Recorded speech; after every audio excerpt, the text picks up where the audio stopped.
Okay, so this week we have been learning how to convert an improper fraction into a mixed number and vice versa. And we've been learning to do that a few different ways. So let's start with an improper fraction. An improper fraction is just a fraction where the numerator is greater than the denominator. So for example, if you have the fraction 8/3, then you know that 8 is the numerator, 3 is the denominator. So in order to make this fraction work, we need to be able to change it into a mixed number. And there's two ways that we are currently learning that your child can do that. The first way is you can actually view a fraction as a division problem.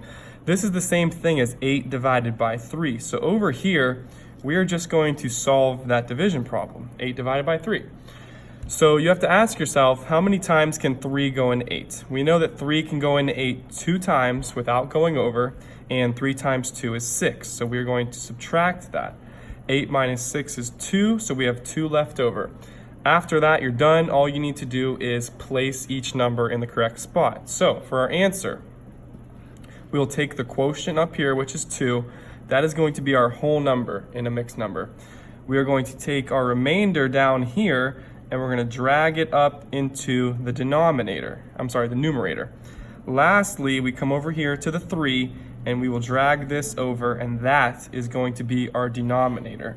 So 8/3 is the same thing as 2 wholes and 2/3. Okay, that's one way to do it. The other way involves drawing a picture. Now, picture models are important in 5th grade because as we go further in the year and things get a little more complex, it's very good if you know how to draw a nice picture model. So if I need to draw 8/3, I'm simply going to draw that. I'm going to draw 8/3. How I do that is I start drawing picture models in thirds. So I'm going to draw a rectangle because they're better than circles. Circles can be kind of tricky. And I'm going to split it up into thirds. Okay, I'm not going to split it up into eighths. I'm not going to split it up into fifths.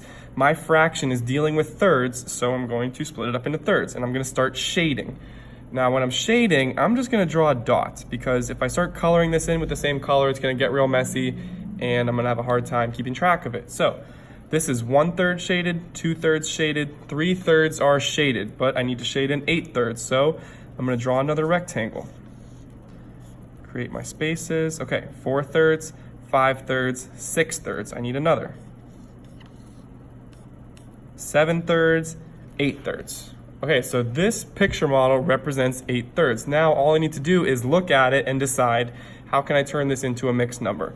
Well, since this entire whole thing is filled up, that would be one whole.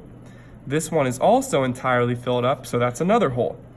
This one is not entirely filled up. If you look at it, you can see that it's only 2/3 of the way filled up, so this represents 2/3.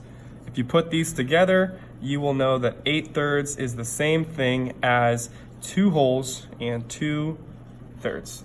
So either of those methods that your child wants to do, whatever works best, as long as they can figure it out some way. Okay, let's erase.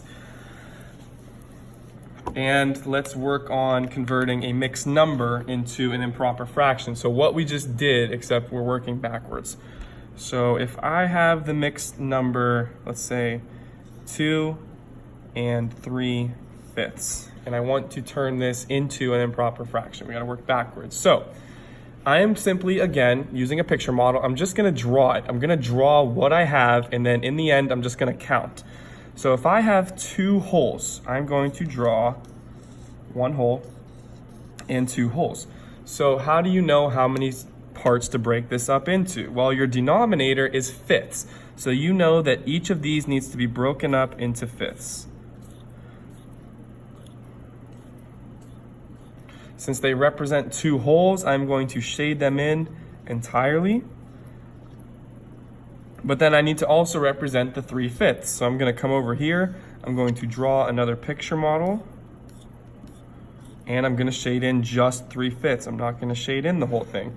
Now, if you want to figure out what the improper fraction is, all you're really doing is trying to figure out how many fifths you have. So you're just going to count them. 1/5, 2/5, 3/5, 4/5, 5/5, 6/5, 7/5, 8/5, 9/5, 10/5, 11/5, 12/5, 13/5. So 2 and 3/5 is the same thing as 13/5. Okay? Now, There's even an easier way to figure this out. 2 3/5. If I want to convert this into an improper fraction, there's a nice easy two-step method that you can learn. The first step is start with the denominator and multiply it times the whole number. So as we know, 5 times 2 is 10.